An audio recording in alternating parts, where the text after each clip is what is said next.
오늘은 리플 전체적인 흐름들, 현재 리플의 상태에 대해서 좀 말씀을 드리고자 이렇게 영상을 좀 준비를 해왔습니다.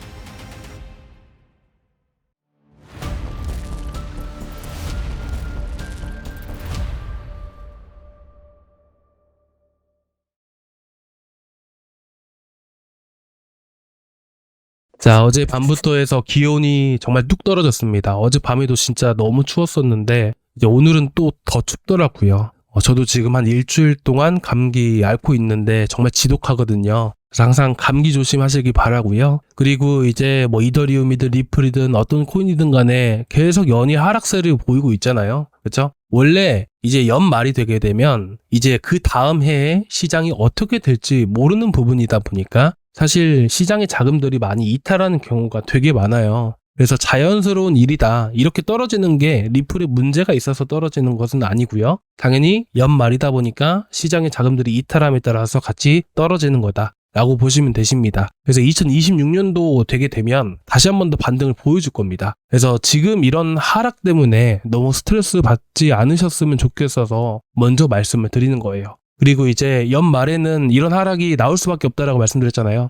그런 부분들은 걱정하지 마시고 연말이니까 이제 소중한 분들, 소중한 지인분들과 함께 또 좋은 시간 보내셨으면 좋겠습니다. 그래서 오늘은 리플 전체적인 흐름들, 현재 리플의 상태에 대해서 좀 말씀을 드리고자 이렇게 영상을 좀 준비를 해왔습니다. 자, 그리고 이제 매월 1일 바로 이제 에스크로 지갑에서 물량이 락업 해제가 되잖아요. 보시면 내년 1월 달에 10억 개의 리플이 락업 해제가 된다라고 합니다. 매월 초면 이렇게 물량이 많이 해제가 되다 보니까 이 물량들이 이제 나오게 됨으로써 항상 이런 리플 같은 경우에는 하락세가 많이 나오게 됩니다. 12월 1일에도 하락이 나와줬고요. 그리고 이제 11월 달 이때가 11월 초거든요. 이때도 하락이 나와줬었어요. 그래서 에스크로 지갑에 대한 이런 락업 해제 일정들은 항상 리플에 부정적인 영향들을 많이 주기 때문에 가장 먼저 에스크로 지갑에 대한 흐름들을 여러분들과 같이 한번 체크를 해보고자 합니다. 자, 보시다시피 현재 리플은 약 344억 개의 리플을 에스크로에 보관하고 있다라고 합니다. 그러니까 에스크로 지갑에 대략 한 350억 개 정도의 물량이 들고 있는 거예요. 그렇죠? 그래서 지금 보시게 되시면 빨간 색깔 10억 개에서 무한대고요. 이거는 검은 색깔은 1억 개에서 10억 개 사이예요. 이 두 개의 물량을 합산을 하게 되면 자, 밑에 왼쪽 하단에 25.47B가 있고요. 그리고 8.23B가 있죠. 그건 대략 340억 개 정도 되는 물량이에요. 이게 에스크로 지갑의 현재 물량이다 라고 보시면 됩니다. 그래서 지금 보시다시피 에스크로 지갑에서 우리가 여기서 확인을 해봐야 되는 것은 곧 있으면 1월 달입니다. 그러면 이 물량이 락업 해제가 되어서 시장에 나왔을 때는 문제가 될 수 있겠지만 사실 보통 락업 해제 일정에 맞춰서 물량을 던지는 경우는 그렇게 많지가 않아요. 보통 언제 던지냐면 이 빨간색만 여러분들이 보시면 되십니다. 이때 이 지갑 안에 들어있는 물량만 250억 개예요. 그렇죠?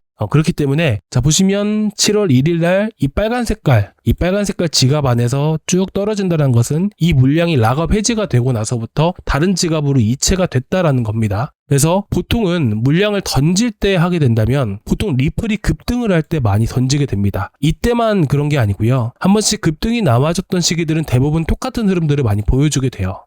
2024년도 11월 달에 리플이 엄청나게 많이 올라왔었잖아요. 이때도 보시면 매월 1일 날 물량을 한 번에 푼 게 아니에요. 자, 다시 정리해서 말씀을 드리면 이렇습니다. 매월 초에 락업 해제 일정이라는 게 이제 기본적으로 있습니다. 근데 락업 해제를 한다라고 해서 그 물량을 모두 던지는 게 아닙니다. 바로바로 던지는 게 아니에요.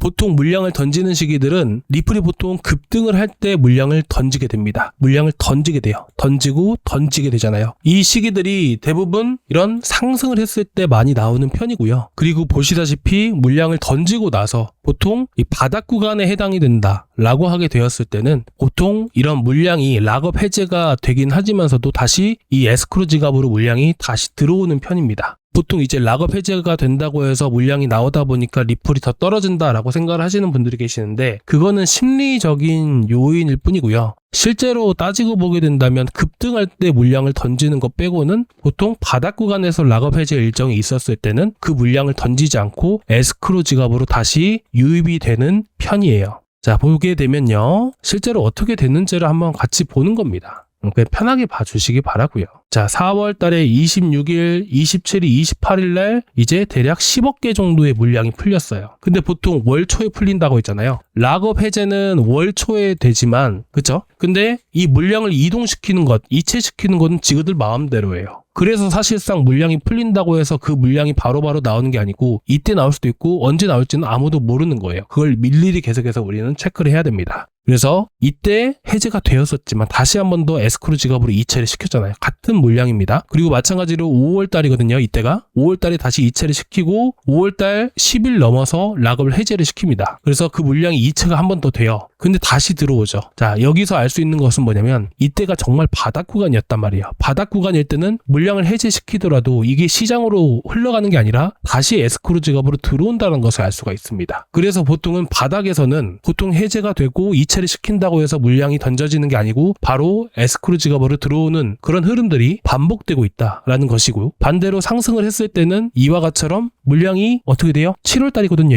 이때는 확실하게 정리가 되는 것을 알 수가 있어요. 급등을 할 때 정리를 해 나간다는 것이죠. 그리고 정리하고 나서 남은 물량들은 자, 이만큼 정리를 하고 남은 물량들은 다시 에스크로 지갑으로 다시 입금이 되고 있다는 것을 알 수가 있는 부분들이죠. 그렇죠? 그래서 이제 1월 달에 10억 개의 물량이 풀리지만 이 물량이 시장으로 내던지기보다는 오히려 에스크로 지갑으로 다시 유입될 확률이 높다라고 보고 있습니다. 그래서 지금 보시다시피 단기 하락 압력이 커지나 매도 압력이 커지나 라고 했을 때는 사실 저는 그렇게 보지 않습니다. 매도 압력은 거의 없을 것으로 보고 있고, 이제 개인들 입장에서는 이런 것들을 계속 확인을 해봐야 될 거 아니에요. 근데 확인이 되지 않다 보니까 이제 더 떨어질 수도 있겠구나 라고 생각을 해서 정리하시는 그런 개인들의 물량들이 나오지 않을까, 그것 말고는 없다라고 생각을 합니다. 그래서 현재 2,600원짜리들 보이신가요? 이 자리가 진짜 되게 중요한 자리거든요. 제가 좀 이따 보여드리겠지만 여기는 강력하게 지지해줄 수밖에 없다고 저는 생각을 합니다. 그 자리들을 한번 보여드리면요, 실제로 리플 같은 경우에는 자, 여기 수평선이 보이시죠? 그리고 위에 꿈틀거리는 빨간 선이 보이실 거예요. 꿈틀거리는 빨간 선. 이 꿈틀거리는 빨간 선과 수평선의 교차 지점이 3년 이상을 매입해온 이 리플 세력들의 단가입니다. 보통 리플 세력들의 단가를 넘어설 때부터는 항상 큰 급등이 많이 나와주게 돼요. 그리고 나서 맞닿는 게 이제 몇 년 만에 겨우 현재 맞닿는 구간들이죠.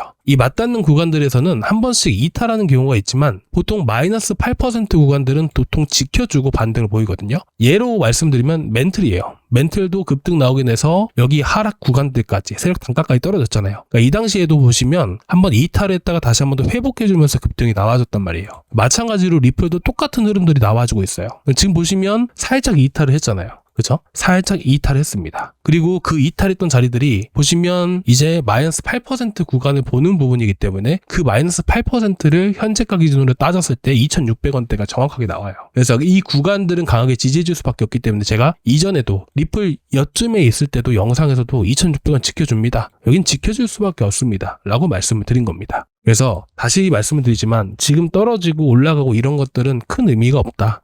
결국 시장의 방향이라는 것은 1월 중순부터 나오는 부분이기 때문에 그 전까지는 의미 없는 등락이라는 게 보이다 보니까 너무 걱정하지 마시고 좀 더 리플을 좀 여유 있게 지켜보셨으면 좋겠습니다. 라고 말씀을 드리고 싶은 겁니다. 그렇죠? 그래서 지금 리플은 계속해서 이런 흐름들을 또 보여주고 있고, 그리고 이제 메이저 코인들, 리플뿐만 아니라 이더리움이든 비트코인이든 마찬가지로 리플과 거의 비슷한 흐름들을 많이 보여주고 있잖아요. 그렇죠? 그래서 지금 당장에서는 메이저 쪽으로 자금들이 이동이 되는 것은 아니에요. 항상 말씀드리지만 1월 15일이 핵심이다. 1월 15일을 꼭 잊지 말고 기억을 해주세요. 1월 15일 전까지는 이와 같은 상승과 하락을 반복하는 박스권 장세가 지속될 것으로 보고 있고, 이런 시장 안에서 시장이 더 이상의 하락을 보이지는 않고 있기 때문에 이런 이슈 있는 알트코인으로 해서 자금들이 이동되면서 급등이 나오게 됩니다. 아시겠죠? 우리는 이런 시장에 맞춰서 알트코인을 또 매매할 필요가 있고, 그래서 어제 같은 경우에는 자, 클리어풀이라든지 아반티스 같은 경우 저희가 계속해서 노렸었잖아요. 이제 제가 또 평일날이든 공휴일이든 상관없이 단타는 계속 드리고 있기 때문에 구독자방 참고해서 한번 봐보시기 바라고요. 저희 구독자방은 보시다시피 이제 저희 영상의 고정 댓글란을 확인을 해보시면 여기 링크가 보이실 겁니다. 여기 링크를 타고 들어오시면 되시는데 제가 고정 댓글란에 한번 저희 구독자방 링크를 한번 걸어 드렸었어요. 근데 이제 불미스러운 일들도 한 번씩 있다 보니까 웬만한 확인을 좀 하고 있습니다. 그래서 들어오실 때 그 링크를 클릭을 하시면 여러분들 들어오셨을 때 소통방 닉네임 있잖아요. 그 닉네임 한번 남겨주시기 바라고 저희 구독자방 링크 받으실 연락처 한 번씩 남겨주시기 바랍니다. 그리고 마지막 제출 버튼까지 눌러주시기 바라고요. 그래서 이번 주말에도 내일도 해서 단타는 또 어제도 단타 드리고 그저께도 단타 드렸잖아요. 단타는 계속 드리면서 이렇게 리플 올라가기 전까지는 단타로 수익 버건다. 이런 투자 전략을 갖고 본다 라고 보셨으면 좋겠습니다. 오늘 영상 여기서 마무리하도록 하겠습니다. 감사합니다.